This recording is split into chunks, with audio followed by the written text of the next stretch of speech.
Assalamualaikum warahmatullahi wabarakatuh. Perkenalkan, nama saya Sulistiani dengan NIM 2311039.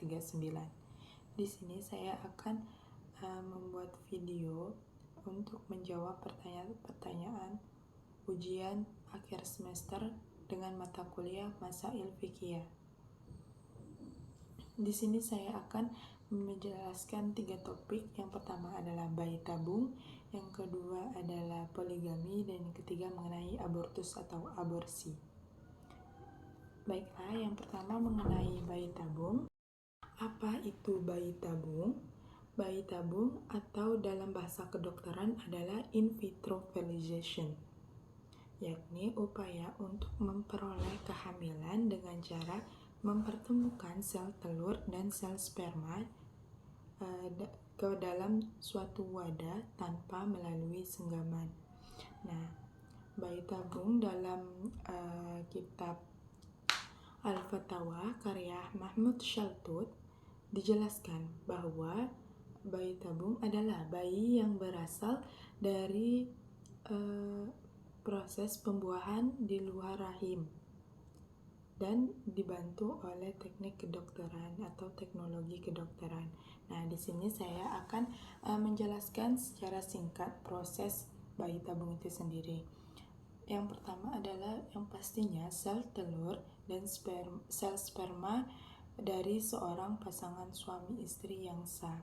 Lalu kemudian sel telur dan sel sperma tersebut dimasukkan ke dalam tabung di dalam laboratorium, dan tentunya harus dijaga dengan suhu menyerupai suhu wanita, yaitu sekitaran 36 hingga 37 derajat Celcius.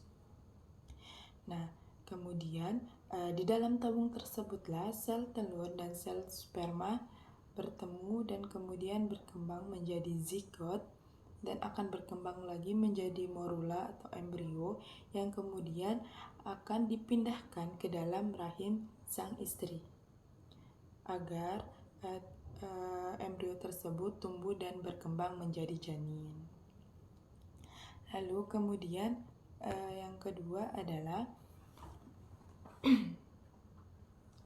hukum melakukan bayi tabung dengan alasan menjadi kondisi tubuh agar tetap bagus. Majelis Ulama Indonesia MUI telah menetapkan pandangannya mengenai bayi tabung dengan Fatwa MUI nomor 2 tahun 1980. MUI memperbolehkan penggunaan teknologi bayi tabung, namun dengan syarat-syarat yang ketat. Proses tersebut hanya diperbolehkan jika sel sperma dan sel telur berasal dari pasangan suami istri yang sah secara hukum agama, dan embrio tersebut, hasil pembuahan tersebut ditanamkan kepada sang istri. Nah, kemudian dengan demikian, jika bayi tabung dilakukan karena kebutuhan medis, dengan demikian, jika bayi tabung bukan dilakukan dengan kebutuhan medis, melainkan hanya karena tidak ingin hamil secara alami demi menjaga bentuk tubuh bagus, nah, prinsip tersebut akan tidak sesuai dengan Fatwa MUI, prinsip moral dan etika Fatwa MUI. Nah, karena itu bisa dianggap mengabaikan makna penting kehamilan dan peran seorang ibu dalam Islam. Nah, yang selanjutnya adalah hukum Islam dalam hal membesarkan janin pada rahim wanita lain. Nah, dalam hukum Islam, membesarkan janin hasil pembuahan antara sperma suami dan ovum istri sah, namun ditanamkan ke dalam rahim wanita lain, hukumnya haram menurut mayoritas ulama dan lembaga fatwa termasuk Majelis Ulama Indonesia dan ulama kontemporer seperti Syekh Yusuf Al-Qaradawi. Nah, hal tersebut terjadi dengan alasan yang pertama ditakutkan adanya campur aduk nasab atau keturunan. Nah, Islam sangat menjaga nasab dan garis keturunan. Yang ditakutkan adalah seorang ibu yang bukan secara biologis, maka muncul kekacauan dalam penetapan status ibu dari si anak ini. Nah, kemudian adalah kemuliaan rahim dan kehormatan wanita. Kemuliaan rahim seorang wanita, yaitu Islam memuliakan rahim sebagai tempat yang suci untuk proses penciptaan manusia, dan menjadikan rahim itu sebagai jasa sewa untuk membesarkan janin bisa dianggap merendahkan martabat wanita dan menjadikan tubuh manusia sebagai objek komersial. Nah, yang ketiga adalah ditakutkan munculnya potensi konflik sosial dan hukum. Nah, penggunaan ibu pengganti ini itu dapat menimbulkan konflik antara pihak-pihak yang terlibat, misalnya siapa ibu yang sah dan hak asuh, warisan, dan ikatan emosional antara ibu dan anak yang bisa menimbulkan mudarat yang lebih besar. Dan sesuai yang saya jelaskan tadi, menurut fatwa MUI nomor 2 tahun 1980 yang ditegaskan bahwa bayi tabung harus dilakukan dari pasangan suami istri yang sah dan ditanamkan atau dititipkan ke dalam rahim istri tersebut, bukan rahim wanita lain. Nah, untuk materi yang kedua adalah poligami. Pendapat saya mengenai poligami, yakni saya secara pribadi ini tidak sepenuhnya setuju dengan adanya poligami, kecuali dalam situasi yang sangat darurat dan memenuhi semua syarat keadilan yang ditentukan oleh syariat. Alasannya adalah yang pertama, aspek keadilan yang sulit ditegakkan. Nah, meskipun dalam Al-Quran memperbolehkan poligami, dengan syarat utamanya adalah keadilan. Dalam Quran Surah An-Nisa ayat 129 dijelaskan bahwa keadilan secara emosional dan batin sulit untuk dicapai, sehingga lebih dianjurkan menikah dengan satu istri. Yang kedua adalah dampak psikologis dan sosial. Nah, bahwa praktek atau program poligami dapat menimbulkan dampak negatif seperti rasa cemburu, tekanan emosional, serta perselisihan antara istri dan anak. Dan yang ketiga adalah potensi merugikan martabat seorang perempuan. Poligami ini seringkali dilakukan tanpa pertimbangan keadilan sejati terhadap hak-hak perempuan, dan dalam banyaknya kasus, perempuan menjadi pihak yang dirugikan baik secara sosial maupun ekonomi. Dan yang terakhir adalah alasannya adalah tujuan pernikahan dalam Islam. Nah, kembali lagi, dalam Islam pernikahan bukan hanya untuk menyalurkan kebutuhan biologis, tetapi juga untuk menciptakan keluarga yang sakinah, mawaddah, dan warahmah. Ketika poligami justru memicu konflik dan perpecahan, maka dari itu tujuan ini sulit tercapai. Nah, yang selanjutnya adalah pandangan hukum negara atau undang-undang mengenai poligami. Dalam dasar hukum poligami di Indonesia, ketentuan pasal 3 ayat 2 Undang-Undang Perkawinan mengatur secara jelas bahwa pengadilan dapat memberi izin kepada seorang suami untuk beristri lebih dari seorang. apabila dikehendaki oleh pihak-pihak yang bersangkutan.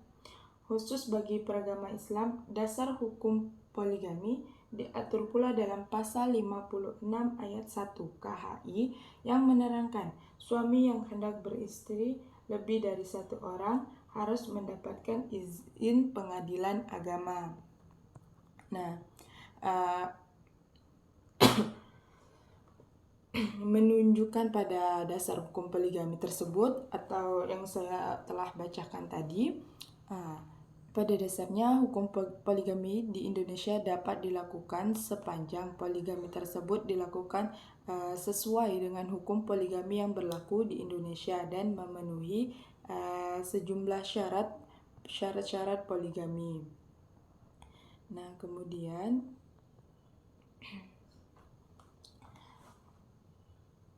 pandangan hukum Islam mengenai poligami. Dalam surat An-Nisa dijelaskan bahwa dan jika kamu takut tidak akan dapat berlaku adil terhadap hak-hak perempuan yang yatim, bila mana kamu mengawininya, maka kawinilah wanita-wanita lain yang kamu senangi, 2, 3, atau 4. Kemudian, jika kamu takut tidak akan dapat berlaku adil, maka kawinilah seorang saja atau budak-budak yang kamu miliki. Yang demikian itu adalah lebih dekat kepada tidak berbuat aniaya. Nah, kemudian Syekh Ibnu Utsaimin dalam Syarh Al-Muti menjelaskan membatasi diri pada satu istri lebih aman. Namun, jika seseorang merasa bahwa satu istri tidak mencukupinya dan ia khawatir terjerumus ke dalam zina, maka kami anjurkan untuk menikahi istri kedua, ketiga, hingga keempat. Dengan demikian, ia dapat mencapai ketenangan jiwa, menjaga pandangan, dan menenangkan hatinya. Nah, baik. Yang ketiga adalah topik yang ketiga mengenai saya akan membahas mengenai aborsi atau abortus. Menurut pandangan saya dan pendapat para ulama. Nah, menurut saya aborsi atau abortus adalah suatu perbuatan untuk mengakhiri masa kehamilan dengan mengeluarkan janin dari kandungan sebelum tiba masa kehamilan secara alami. Nah, menurut para ulama adalah menurut para ahli, yang pertama menurut para ahli fikih yang dijelaskan oleh Ibrahim Al-Khoi, aborsi adalah penggunaan janin pengguguran janin dari rahim ibu hamil baik yang sudah terbentuk sempurna. Yang kedua, menurut Abdul Qadir Audah, aborsi adalah pengguguran kandungan perampas hak hidup janin atau perbuatan yang dapat memisahkan janin dan rahim ibu.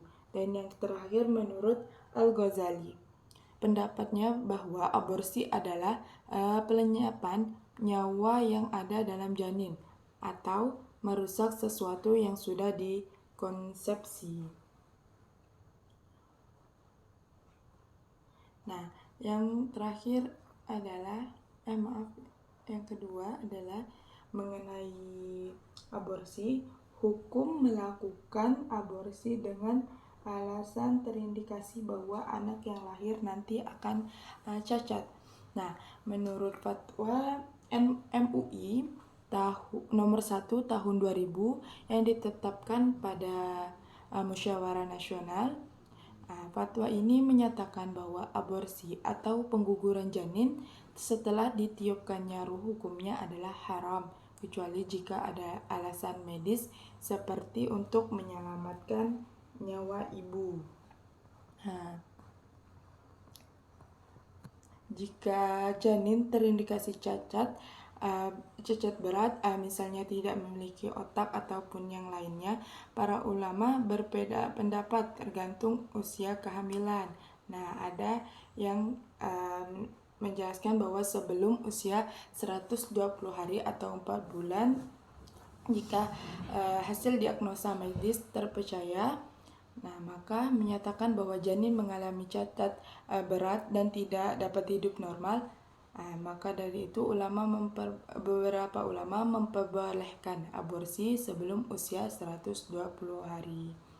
Nah, ada juga yang berpendapat bahwa setelah usia 120 hari atau 4 bulan, setelah 120 hari ruh telah ditiupkan ke janin berdasarkan hadis riwayat Al-Bukhari dan Muslim. Maka aborsi sangat dilarang dan dianggap membunuh jika dikecualikan kehamilan membahayakan nyawa ibu secara medis yang pasti, maka aborsi diperbolehkan untuk menyelamatkan jiwa ibu. Nah, dalam kasus janin cacat berat saja tidak cukup untuk menjadi alasan untuk aborsi setelah 120 hari menurut mayoritas ulama atau beberapa ulama. Nah, yang terakhir adalah solusi tindakan aborsi. Solusi terbaik bukanlah sekedar mengizinkan atau melarang aborsi, tapi menciptakan ekosistem yang mendukung perempuan untuk yang pertama itu tidak mengalami kehamilan yang tidak diinginkan. Yang kedua, tidak dipaksa untuk mengambil keputusan yang melawan hati nuraninya. Dan yang ketiga, mendapatkan akses kesehatan dan dukungan sosial yang adil. Nah, solusi terbaiknya dari tindakan aborsi adalah dengan mencegah terjadinya kehamilan yang tidak diinginkan melalui pendidikan seksual yang tepat dan penggunaan kontrasepsi. Baiklah, mungkin itu saja pemaparan saya atau penjelasan saya dalam menjawab pertanyaan UAS Masail Fikih. Mohon maaf atas kesalahan yang saya ucapkan, kata-kata yang saya ucapkan, dan saya akhiri. Wassalamualaikum warahmatullahi wabarakatuh.